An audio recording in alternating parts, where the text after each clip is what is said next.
श्रावण सोमवारी जर तुम्ही महादेवाच्या शिवलिंगावर या 3 वस्तू अर्पण करत असाल तर आजच सावध व्हा, कारण आपल्या धर्मग्रंथानुसार या 3 वस्तू चुकूनही शिवलिंगावर अर्पण करू नयेत.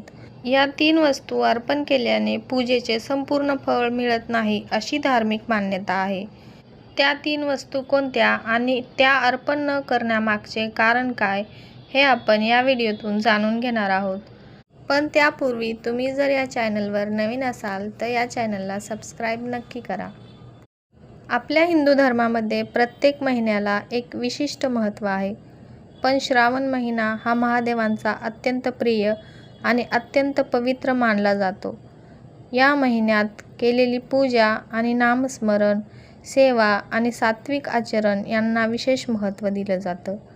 त्यामुळे श्रावणात आपण काय करतो, काय खातो, कसे वागतो आणि कोणत्या गोष्टी कोणाला देतो याविषयी अनेक धार्मिक परंपरा आणि नियम समजुती आपल्याला आपल्या संस्कृतीत पाहायला मिळतात. श्रावण सोमवारी सकाळी लवकर उठून स्नान करतात, उपवास करतात, शिवमंदिरात जाऊन जलाभिषेक करतात, बेलपत्र अर्पण करतात आणि ओम नमः शिवाय या मंत्राचा जाप करतात. धार्मिक मान्यतेनुसार श्रावण सोमवारच्या दिवशी श्रद्धेने केलेली भगवान शिवांची पूजा मनोकामना पूर्ण करणारी मानली जाते. अनेक जण चांगले आरोग्य, सुखी संसार, आर्थिक समृद्धी, संतती, वैवाहिक जीवनातील अडचणी दूर व्हाव्या म्हणून श्रावण सोमवारचं व्रत करतात. मंदिरात जाऊन जलाभिषेक करतात, बेलपत्र अर्पण करतात, पंचामृताचा अभिषेक करतात, भस्म आणि धोत्र्याचं फूल, धोत्र्याचे फळ हे अर्पण करतात.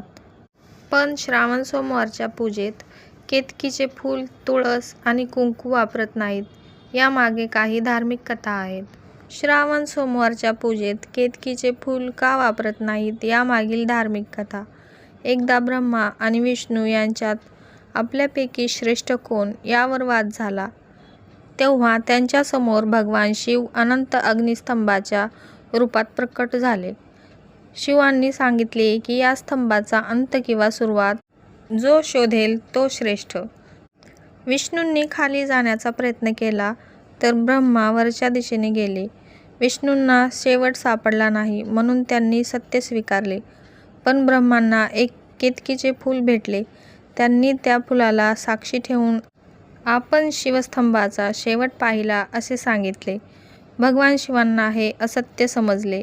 या कथेनुसार केतकीच्या फुलाला शिवपूजेत स्थान न देण्याची मान्यता निर्माण झाली. आता तुळशीचे पाने श्रावण सोमवाराच्या पूजेत का वापरू नये यामागील कथा. पुराण कथेमध्ये वृंदा नावाच्या अत्यंत पतिव्रता स्त्रीची कथा सांगितली जाते. तिच्या पतीचे नाव जालंधर होते. वृंदाच्या तपश्चर्येमुळे जालंधरला मोठे सामर्थ्य प्राप्त झाले होते. पुढे भगवान विष्णूंशी संबंधित एक प्रसंगामुळे वृंदेचे तप भंग झाले. त्यानंतर वृंदेने भगवान विष्णूंना शाप दिला आणि तिच्या पवित्रतेचे प्रतीक म्हणून तुळशीचा संबंध निर्माण झाला, अशी कथा सांगितली जाते. तुळस भगवान विष्णूंना अत्यंत प्रिय मानली गेलेली आहे. अनेक परंपरांमध्ये ती शिवलिंगावर अर्पण केली जात नाही.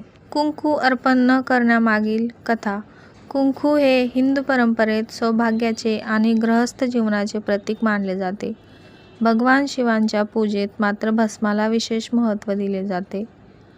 भस्म आपल्याला शरीर आणि संसारातील प्रत्येक गोष्ट नश्वर आहे याची आठवण करून देते. म्हणून शिवलिंगावर कुंकू अर्पण करण्याऐवजी चंदन किंवा भस्म अर्पण करण्याची परंपरा आहे. म्हणून केतकीचे फूल, कुंकू आणि तुळशीची पाने श्रावण सोमवाराच्या पूजेत अर्पण केली जात नाहीत. तुम्हाला जर व्हिडिओ आवडला असेल तर लाईक, शेअर आणि सबस्क्राईब नक्की करा.